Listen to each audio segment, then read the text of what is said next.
Harka fuune akkam jirtu kun kan daawwataa jirtan OBN International Anabdii Fiixeeti. Ameerikaan waggaa afuriin filannoo biyyoolessaa geggeeffatti. Filannoon kunis kan geggeeffamu baatiin sadaasaa seenee kibxata isa jalqabaa irratti. Ameerikaa keessatti baroota dheeraadhaaf taatoti bebbeekamoon siyaasa biyyattii keessatti gahee olaanaa qabaatan lammiilee biyyicha keessatti dhalatan keessumaa immoo isaan adii yoo ta'an yeroo dhiyoo as garuu lammiileen gurraacha hidda dhalataa Afrikaa ta'an keessumaa immoo Oromoota dabalatee lammiileen Afrikaa bahaa siyaasa Ameerikaa keessatti hirmaannaa gurguddaa agarsiisaa jiraachuun baqattummaan jireenya dhuunfaa ofii fooyyeffachuu qofaaf osoo hin taane addunyaan dhaloota dhufuuf mijataa taatee uumanii darbuu keessatti lammiileen keenya ashaaraa ofii kaanii darbuun akka danda'amu kanneen nu mirkaneessan namoota hedduutu mul'achaatti jiru. Isaan kun dargaggoota ta'uun ammoo addunyaa keessa jiraannu kun dhaloota itti aanuuf mijataa fi abdii qabaachuus dhugoomsa. Barattaan jechuunis sadaasa sadii bara 2020 Ameerikaan filannoo biyyoolessaa waggaa afuriin geggeeffattu geggeessuuf kaadhimamtooti 20 ol ta'an galma'anii asuma wal morkii jabaa keessa seenanii jiru. Kaadhimamtooti kunneenis yoo injifatan nama amma bulchiinsa gubbaa jiran Doonaald Tiraamp irraa aangoo fudhachuuf imaammata ittiin biyyattii geggeessuuf lafa kaawwatan karooraa fi yaada biyya isaaniif qaban hunda uummata isaanii amansiisuuf gadi bu'anii anatu kaanirra siif wayyaa jedhanii lammiilee biyyattii gidduutti wal falmii jajjaboo geggeessaatti jiru yeroo ammaa. Filannoon kun kan geggeeffamu sichi waggaa tokkoo fi baatii lama booda yoo ta'u kaadhimamtoota kana keessaa kanneen asuma faara uummataa argachuun itti ulfaate garuu fedhii ofiitiin dorgommii keessaa of baasaa jiru. Mee gara biyya keenyaatti hadeebinu. Akkuma Ameerikaa, Itoophiyaanis bara 2020tti filannoo geggeeffachuuf qophiitti jirti. Isa kanaan duraa akka hin turretti yoo dhiifne yeroo duraatiif filannoon haqaaf bilisa ta'ee biyyattii keessatti ni geggeeffama yaadi jedhu erga haasa'amuu jalqabee waggaa tokko ol ta'eera. Baatii fi guyyaansaa ifa hin ta'in malee filannoon yeroo isaa eeggatee akka geggeeffamuuf jiru paartiin biyya bulchuu jalqaba baatii hagayyaa kanaa ifa godhee jira. Tibban ammoo kan isa kana dhugoomsu manni marii bakka bu'oota uummataa walgahii ariifachiisaa taa'een wixinee labsii filannoo galmee paartilee siyaasaa fi naamusaa fooyyessuun raggaasisee jira. Aangoo olaanaas boordii filannoof mirkaneessee jira. Kun tarii akkuma jedhame filannoon yeroo isaa eeggatee ni geggeeffama isa jedhu amma tokko ni dhugoomsa. Haa ta'uti dhimmicha irratti beektoti biyyattiin qabduu gama adda addaatiin marii fi haasaa jajjabaa akka geggeessaa jiran darbinee miidiyaa irraa waan ilaalaa jirrudha. Yoom eenyufaa isa jedhuuf wanti ammatti beennu tokkoyyuu hin jiru. Ergasa kanaaf deebii hin qabaanne isaan anatu si bulchaa jedhanii filannoof of qopheessaa jiran kun biyyattiif karooraa fi imaammata akkamii qabatanii akka dhufuuf jiran beekuun ayyaana sooruu nama hin feesisin hin oolu. Kanneen akka filannoon sun geggeeffamuuf cichanii fedhanis ta'e kanneen akka filannoon sun yeroo biraatti darbuuf barbaadan sababa gahaa ta'e uummataaf dhiyeessuu baatanis walii isaanii gidduutti garuu ta'uu qabaaf hin qabuu irratti cichanii wal falmaa jiru. Muummichi ministeeraa biyyattii Dr. Abiy Ahmed gara aangootti akka dhufaniin waadaa isaan uummataaf seenan keessaa inni jalqabaa bara bulchiinsa isaanii keessatti kan fakkeessaa otoo hin taane filannoon haqaaf bilisa ta'e akka biyyattii keessatti geggeeffamudha. Yoo mo'aman tole jedhanii nama isaan injifate harka fuudhanii gammachuun akka aangoo dabarsanii laachuuf jiranis ifatti dubbataniiru Dr. Abiy. Isa kana ji'a adoolessaa keessa gara Ameerikaa kaabaatti wayitaa imalanitti irra deebi'anii lammiilee Itoophiyaa biyyattii keessa jiraniif dhugoomsaniiru Dr. Abiy. Haa ta'u malee biyya mormii keessa turte otoo haalli hundi ishee hin mijatin battala gara filannootti geessuun bu'aa isaarra balaa isaatu madaala kanneen jedhan akkuma jiran mormiin uummatichaa inni ijoon geggeessaa isa geggeessu ofiin filachuuf waan ta'eef filannoon kun geggeeffamuun dirqama kanneen jedhan ammoo akka filannoon sun yeroo isaa eeggatee geggeeffamuuf falmaa jiru.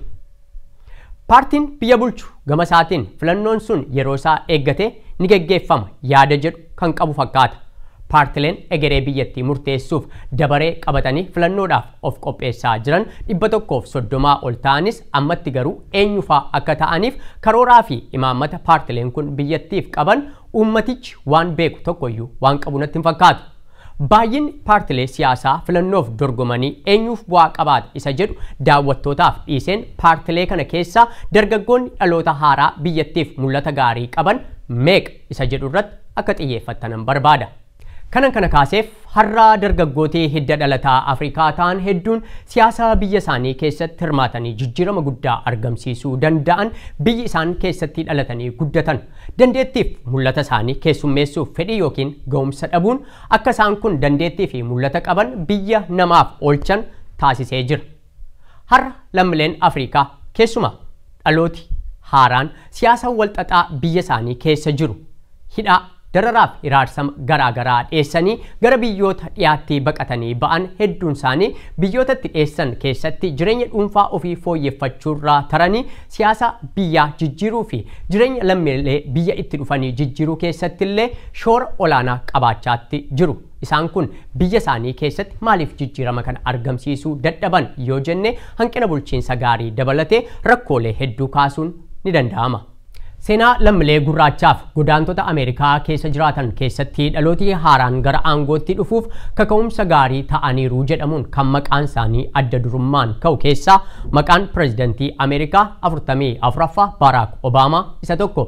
Obaamaan amajji bara 2009 kakatanii yoo gara aangootti dhufan bara bulchiinsa isaanii keessaa yeroo isaanii dheeraa dargaggoota biyyattii qofa otoo hin taane akkuma waliigalaatti dargaggoota addunyaa onnachiisuu fi akka ofitti amanamummaa qabaatanii gara siyaasaatti dhufan gochuu irratti haadha warraa isaanii Misheel Obaamaa waliin ifaajee gurguddaa godhaniiru. Isa kanattis immoo milkaa'anii jiru. Obaamaan dargaggooti har'a siyaasa biyyattii keessaa gahee fudhachuu jalqaban hedduun Obaamaa fi haadha warraa isaanii akka fakkeenyummaa gaariitti fudhatu. Kana jechuun geggeessaa gaariin dhalootaaf fakkeenya gaarii akka ta'u addunyaaf mirkaneessanii darbaniiru jechuudha. Obaamaan akka ilaalcha Obaamaatti namni kamiyyuu mul'ata ifaa qabaatee jennaan hawaasa isaa keessatti jijjiirama furmaata ta'uu malu argamsiisuu danda'a jedhanii amanu. Fakkeenya gaariin Aleksaandariyaa Ocasio-Cortez. Aleksaandariyaan lammii Ameerikaa hidda dhalata Ispaanishiiti. Ameerikaa keessatti miseensa bakka bu'oota uummataa nama umriin xiqqaa yoo taatu yoo koonyaa keessatti dorgomte bakka buutee mana maree bakka bu'ootaa uummataaf filatamtu umriin ishee ganna 29 ture. Kunis fagoo otoo hin taane bara darbe ture jechuudha bara 2018. Aleksaandariyaa Ocasio-Cortez digirii jalqabaa qofa nama qabdu yoo taatu akka kolleejjiirraa eebbifamtee baateen mana nyaataaf dhugaatii achuma magaalaa New York keessatti argamu keessaa keessummeessituu ta'uun nyaataaf dhugaatii keessummeessaa hanga miilli ishee ijaajjuu dadhabee rommutti guyyaatti sa'a 18 hojjetaa turte. Aleksaandariyaan yeroo haasoftu hojii ishee kana akka baay'ee jaallattu dubbatti. Nyaataaf dhugaatii keessummeessuu koo caalaa mul'ata ani bor biyya kanaaf qabutu irra madaala waan ta'eef hojii koo keessatti egeree koo ilaalaan hojjechaa ture jetti. Aleksaandariyaan har'a namoota akka ishee manneen nyaataaf dhugaatii Ameerikaa keessa hojjetaniif mudhii qabattee nama falmaa jirtudha. Aleksaandariyaa Ocasio-Cortez. We talked about fair wages and we talk about the need for a fair wage. It is so real, the amount of exploitation and harassment and labor violations that you will endure for the sake and the structure of tipped work. In the federal tipped minimum wage is $2.13 an hour. That is unacceptable. Aleksaandariyaan qilleensa addunyaa jijjiiruuf yaada Green New Deal jedhu yoo dhiyeessitu pireezidantiin biyyattii akka malee Aleksaandariyaan morkatan Doonaald Tiraamp namni baasii $1 tiriliyoona nu baasisuuf dimokiraatota dhibbaa ol ta'an of duuba hiriirsee yaada kana dhiyeessuun sochii jalqabe kun nama umriin ganna 29 qopheessituu dhugaatiitii jedhanii itti qoosuu yaalanis ciigoo pireezidantichaa garuu Aleksaandariyaan duubatti hin harkifne. More than 100 Democrats in Congress are promoting the biggest government power grab in U.S. history, the $100 trillion Green New Deal, proposed by a wonderful young bartender, 29 years old. 29. No, I like her. She's 29 years old. Haasaan Tiraamp Aleksaandariyaa hamleen tuqne matumaayyuu hojii hojjettanitti boonuu qabdu kaayyoof karoora isin biyya keessaniif qabdan hojii isin har'a hojjechaa jirtaniin madaalamuu hin danda'u jechuun dargaggoota onnachiifte Aleksaandariyaan. I'm proud to be a bartender. Ain't nothing wrong with that. There's nothing wrong with working retail, folding clothes for other people to buy. There is nothing wrong with preparing the food that your neighbors will eat. There is nothing wrong with driving the buses that take your family to work. Alexandria mana nyaataaf dhugaatii keessa hojjettu keessa ijaajjitee yoo namootaaf nyaataas ta'u dhugaatii dhiyeessitu siyaasa Ameerikaa keessatti hirmaattee seera biyyattii dabe qajeelchuutu itti mul'ata malee keessummeessituu taatee maallaqa namootii tajaajila isheef laatan hin turre. Alexanderiyaan naannoo hojii isheetti waa baay'ee taajjabdii iyyummaa dhala namaa argaa oolti. Isa qabuuf isa hin qabne gidduu garaagartummaa jiru guyya guyyaan taajjabdi. Alexandria Ocasio-Cortez kan jireenya ishee geggeessitu galiin ishee inni guddaan maallaqa namooti barcuma gubbaatti isheef dhiisanii deeman yookiin TP isa jennu saniin ture. Jireenya ishee fooyyessuuf hojii biraas moggaatti ni hojjetti. Abbaan ishee bara 2008 balaa obomboleettiin irraa du'e. Harmee ishee baay'ee jaallatti. Alexanderiyaan jabina dubartummaa harmee koorraan dhaalee jetti yeroo haasoftu. Iyyummaa jabaa keessatti haati ishee jabina guddaan akka ishee guddifte dubbatti. Kanaafis jetti halkaniif guyyaa hojjettee maallaqa argattuun maatii ishee jiraachifti. Mana nyaataa keessa keessummeessuun akka galma ishee isa dhumaa hin taanes ni beetti. Maaliif mul'ata qabdi waan ta'eef. Alexandria Cortez bakka buutuu mana maree biyyattii taatee dorgomuuf yeroo murteessitu haalli isheen keessa jirtuuf turte ishee hin daangessine. Nama isheen waliin dorgomtu nama jabaa ta'uu beetti. University addunyaan kun qabdu keessaa beekamaa kan ta'e University Yale irraa nama eebbifamee ba'e Professor University tokkooti. Dr. Anthony Pappas jedhama. Lama ta'anii nama yeroo dheeraaf bakka bu'aa koonyaa sanaa ture Joy Crowley jedhamurraa barcuma fudhachuudhaaf wal morkaa turani. Joy Crowley hanga gaafa intalli ganna 29 isa injifattutti marsaa 10f koonyaa san bakka bu'ee geggeesseera. Bood keessummeessituun nyaataaf dhugaatii kun Dr. University Yale irraa eebbifamee ba'eef muuxannoo siyaasaa ga'aa qabu kana injifattee hiree lammii Ameerikaa irratti murteessuuf gara Waashingtanitti godaante. Har'a intalli ganna 29 Alexandria Cortez nama yeroo dheeraaf miseensa bakka bu'oota uummataa kan koonyaa New York ture Joy Crowley injifachuu qofaa osoo hin taane namoota bara dheeraaf siyaasa Washington DC keessatti dhageettii guddaa qabaniif hiree biyyattii murteessaa turan hedduutti mata dhukkubbii ta'uun seerota hedduu fooyyessuu keessatti shoora olaanaa qabaachaa jirti. Alexanderiyaan mul'ata ishee dhugoonfachuun gamatti isaan dimokiraatotaaf illee injifannoo guddaa fi abdii jabaa taateefii jirti. Alexandria Cortez baatii amajjii keessa hojii ishee eegaluuf yoo gara DC'tti imaltu yeroodhaaf waan ittiin Washington DC keessa mana kireeffattullee akka hin qabaanne Twitter ishee irratti barreessitee turte. Abbootiin qabeenyaa hedduun bakka barbaaddee filattee akka jiraattuuf harka dursanii diriirsaafii turan.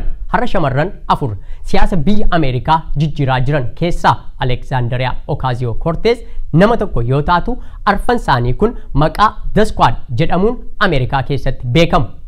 Alexandria Cortez kaleessa mana nyaataa keessa keessummeessiti. Har'a garuu miindaan ishee waggaatti $174. Namooti baay'een yeroo Alexanderiyaan nyaataaf dhugaatii isaanii ajajamtu sana hojjettu mana nyaataa ta'uu ishee malee kaayyoof mul'ata isheen qabdu kan beekan natti hin fakkaatu. Har'a hiree abbootii qabeenyaa New York hedduu kan murteessu intala kaleessa nyaataaf dhugaatii isaanii ajajamaa turte kanadha. Isaanis intala ofii guddisan jireenya rakkinaa argitee sagalee isaaniitiin bakka mul'ata ishee geesse kana akka haaraatti hammatanii wajjin suuraa ka'uun milkoomina ishee maatii ishee waliin kabajanii fi bakka buutuu keenyaa jechuun eebbisanii gara Waashingtanitti geggeessan malee kaleessa ishee yaadachiisanii ga'umsa ishee gaaffii keessan galchine.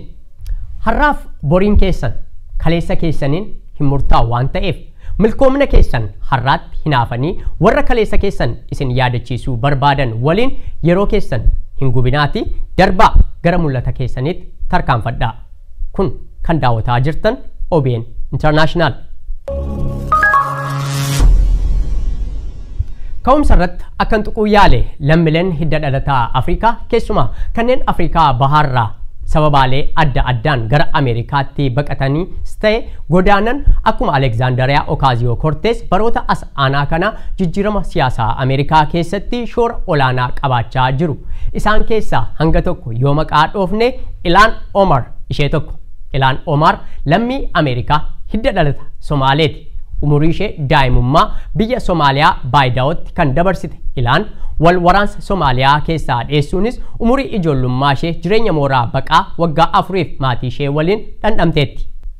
Mooraa baqaa dadhab irraa erga baqattummaan gara Ameerikaatti as godaantee booda barumsa ishee itti fufuun Yuunivarsiitii Noorz Daakotaa jedhamurraa saayinsii siyaasaan kan eebbifamte Ilaan hanga bara 2018 kutaa biyya keessa jiraattu Minisootaa bakka bu'uun miseensa mana marii bakka bu'ootaa taatee filatamtuutti sadarkaa adda addaa irratti hawaasa Minisootaa tajaajilaa turte. Ilaan Omar seenaa Ameerikaa keessatti lammii Ameerikaa hidda dhalata Somaalee dubartii Musliimaa yeroo duraatiif mana marii bakka bu'oota uummataaf filatamte yoo taatu filamuu ishee qofaa otoo hin taane huccuu amantii haguuggatanii waltajjii mana marii bakka bu'oota uummataa Ameerikaa irratti dhiyaachuun waggaa 181 erga dhorkamee booda Ilaan Omariif jecha hayyamame akka Washington Post gabaasetti. Ilaan Omar akka filatamte sanaan yoo hawaasa Minisootaaf galata dhiyeessitu Minisootaan baqataa simachuu qofaa osoo hin taane siyaasa biyya isaanii akka qajeelchaniifis gara Waashingtanitti erguu beekuu jette. Ilaan Omar waggaa tokkoon darban keessatti pireezidantii biyyattii dabalatee abbootii siyaasaarraa qeeqi jajjabaan eenyummaa ishee irratti xiyyeeffatan kan ishee mudatan ta'us kunan irratti otoo hin taane baqattoota hundumaa irratti akka fuulleeffatamettan ilaala waan ta'eef hangan isa kana jijjiirutti boodatti hin deebi'u jechuun dargaggooti baqattummaan biyyoota adda addaarraa gamana dhufan siyaasa biyyattii keessatti hirmaachuun isa kana jijjiiruu akka qaban dubbatti. Kun kan daawwataa jirtan OBN International.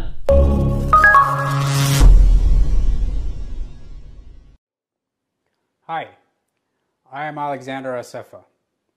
I am announcing my candidacy for Nevada State Assembly in District 42. Alexander Assefa Itoophiyaa gadi dhiisee yoo gara Keeniyaatti baqatee ba'u siyaasa Ameerikaa keessatti qooda fudhatee jireenya uummata Ameerikaaf akkasumas kan baqattootaa jijjiiruuf mul'ata qabaachuu otoo hin taane hegereen isaa maal akka fakkaachuu malullee waan quba qabu tokkoyyuu hin qabu ture.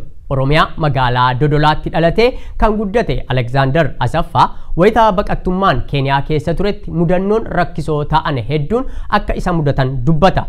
Bara 2002 gara United States kan godaane Alexander afaan Oromoof afaan Amaaraa akka gaariitti kan dubbatu yoo ta'u afaan Ingilizii akka afaan sadaffaattan ergan dhufee boodan baradhee jedha.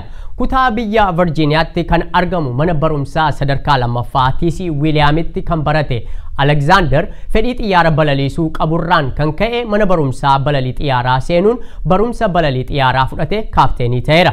Bara 2006 gara kutaa biyya Nevada magaalaa Las Vegasin jiraachuu kan jalqabe Alexander magaalaa Vegas keessatti hojii uumuun namoota qacaree hojjechiisuu jalqabe.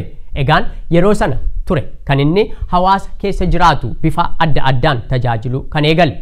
Sanaan cinatti waldaalee kiristaanaa fi akkasumas isaan dimokiraatotaa ennaa duula filannoo geggeessan gargaaruun tokko jedhee siyaasa biyya Ameerikaa keessa miila galfachuu jalqabe.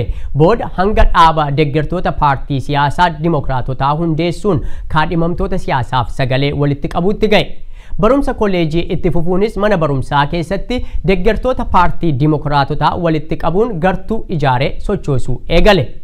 Bara 2004 irraa jalqabee kutaa biyya Virginiyaatti duula filannoo garaagaraa qindeessuuf gargaaruu kan jalqabe Alexander Vegaasitti guutummaan guutuutti siyaasa biyyattii keessatti qooda fudhachuun itti gaafatamummaa gurguddaa irratti bobba'ee hojjechuu jalqabe. Alexander sana cinattis gorsaa boordii hawaasa Afrikaa ECDC jedhamu ta'uunis tajaajilaatti jira. Alexander konyaa Nevada 42 jedhamuun beekamu irratti dorgomee paartii dimokiraatotaa keessaa namoota isa waliin dorgomaa turan Kathleen Laukerii fi Ladon Henry jedhaman sagalee guddaan injifatee filamuun konyaa 42ffaa bakka bu'uun barcuma mana marii biyyattii injifatee jira. Har'a Alexander erga gara aangootti dhufee as baqattoota biyyattii keessa jiraatanis ta'e lammiilee Nevada kan ilaallatu seerota bu'a qabeessoo ta'an hedduu raggaasisuun hojii gurguddaa hojjetaatti jira.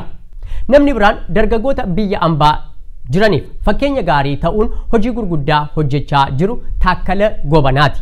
Taakkalaan kutaa biyya Seattle magaalaa Taakomaa jedhamtutti bakka bu'aa gamtaa hojjetootaa yoo ta'u Oromiyaarraa kan inni gara United States carraa lootarii DVtiin dhufe bara 2010 yeroo biyya ture dhimmoota adda addaa irratti hirmaadhee hojjetootaaf falmaan ture kan jedhu Taakkaleen akka Ameerikaa dhufeen lammiilee Afrikaa irraa godaanan maallaqa xiqqaan qacaramanii hojjechuun waan isa gaddisiiseef jecha akkuma haala biyyattii keessa baraa dhufeen yoo kolleejjii seenuu ija jabummaadhaan dhimmoota siyaasaa biyyattii keessatti ga'ee fudhachuun hawaasa magaalaa keessa jiraatu falmuu jalqabe.